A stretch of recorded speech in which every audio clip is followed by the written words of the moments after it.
Olá e bem-vindos. Já alguma vez pararam para pensar no que aconteceria se de repente eliminassem o açúcar adicionado da vossa dieta durante um mês inteiro? Hoje vamos embarcar nessa viagem de 30 dias para descobrir o que realmente acontece ao corpo e à mente. E acreditem, os efeitos podem ser bem surpreendentes. A pergunta que fica no ar é: será que o esforço cortar no açúcar vale mesmo a pena? Vamos analisar, passo a passo, o que a ciência e a experiência nos dizem sobre esta transformação. Ora bem, o nosso percurso divide-se em 5 etapas-chave. Primeiro, vamos perceber a dependência do açúcar. Por que é tão difícil largá-lo? Depois, mergulhamos na primeira semana, a da abstinência, seguida da fase de adaptação. E claro, a melhor parte, as recompensas ao fim de um mês. E por fim, como é que se pode manter o rumo para lá dos 30 dias. Vamos a isso. Antes de começarmos qualquer desafio, é fundamental perceber contra o que estamos a lutar. E quando falamos de açúcar, não estamos a falar apenas de uma questão de força de vontade. É bem mais complexo. Esta citação do neurocientista Ivan de Araújo, na verdade, resume tudo na perfeição. O nosso cérebro foi programado ao longo da evolução para procurar calorias. E o açúcar é uma fonte super rápida e fácil.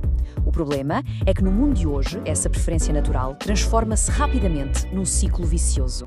A biologia por trás disto é absolutamente fascinante. O açúcar ativa no cérebro as mesmíssimas vias de recompensa que algumas substâncias altamente viciantes. Cada vez que comemos algo doce, o cérebro liberta dopamina, que é o neurotransmissor do prazer, e isso reforça o desejo de repetir a experiência. É um ciclo. E a realidade do nosso consumo diário é, bem, impressionante. A Organização Mundial da Saúde recomenda não ultrapassar os 25 gramas de açúcar adicionado por dia. Ora, uma única lata de refrigerante pode ter cerca de 38 gramas. É mais do que o limite diário recomendado, numa só bebida. Assustador, não é? E com isto em mente, avançamos para a primeira semana do desafio. E vamos ser honestos, esta é, sem dúvida, a fase mais difícil. É aqui que o corpo e a mente começam a protestar contra a ausência de açúcar. Durante estes primeiros 7 dias, o corpo sente mesmo a falta do açúcar. Estava habituado a picos de energia e de dopamina e, de repente, nada. E, claro, começa a reagir.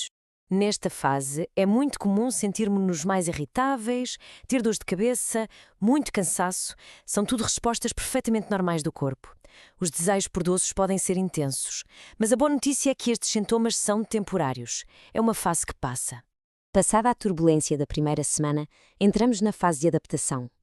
É como se, depois da tempestade, viesse a bonança. É aqui que o corpo começa a encontrar um novo equilíbrio e os primeiros benefícios a sério começam a aparecer. Entre o 8º e o 21º dia, o corpo está em plena adaptação. Basicamente, está a aprender a funcionar sem aquele fluxo constante de açúcar, passando a usar outras fontes de energia de forma muito mais eficiente. A dependência começa a diminuir a olhos vistos. E talvez uma das mudanças mais notáveis seja mesmo a energia. Aquela sensação de montanha-russa com picos de euforia seguidos de quebras repentinas desaparece. Sem a dependência do açúcar para ter energia rápida, os níveis tornam-se muito mais estáveis e constantes ao longo do dia. E é nesta altura que os resultados mais concretos começam a surgir. Muitas pessoas relatam sentir-se menos inchadas, dormir muito melhor e até notar alguma perda de peso, que muitas vezes se deve à menor retenção de líquidos e uma pequena redução da gordura corporal. E pronto, chegamos ao final do primeiro mês. Depois de 30 dias de esforço, o corpo começa finalmente a colher as recompensas mais significativas. E estas acontecem tanto por dentro como por fora. Ao atingir o marco dos 30 dias, a transformação já é bastante evidente. O corpo não só se adaptou, como começou a prosperar com esta nova forma de funcionar. Por dentro, os benefícios são profundos. Há uma redução da perigosa gordura visceral, aquela que se acumula à volta dos órgãos. A inflamação crónica, que é um fator de risco para imensas doenças, diminui. A saúde do coração melhora, o fígado fica menos sobrecarregado e o sistema imunitário mais forte. Já ouviram falar em glicação? O nome parece complicado, mas a ideia é simples. É um dos principais motivos pelos quais o açúcar envelhece. O excesso de açúcar no corpo liga-se a proteínas como o colagênio e a elastina, que são as que mantêm a pele firme, e danifica-as. E este dano não acontece só na pele. Afeta também órgãos e vasos sanguíneos, estando ligado à tal inflamação crónica de que falamos. Ora, ao reduzir o açúcar, este processo de glicação abranda drasticamente. O resultado? Vê-se no espelho.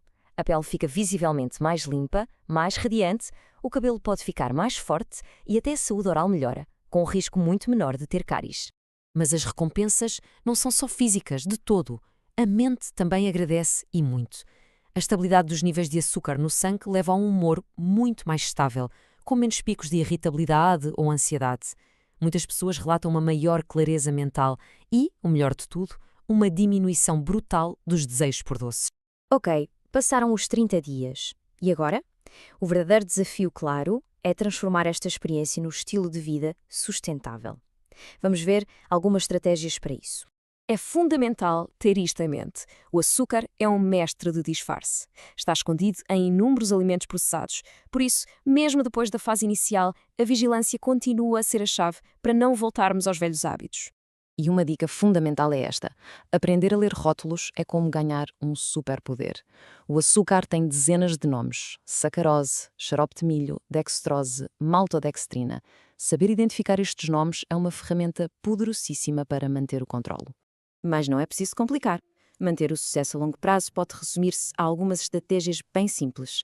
Basear a alimentação em comida de verdade, não processada, continuar a ler os rótulos, trocar as bebidas açucaradas por água ou chás e usar a criatividade com especiarias para dar sabor. A jornada de 30 dias sem açúcar é, sem dúvida, um desafio, mas as recompensas para o corpo e para a mente são mais do que evidentes. A questão final que fica no ar é: agora que o percurso está mais claro, qual é o primeiro açúcar escondido que vai despertar a curiosidade da próxima vez que pegar num rótulo?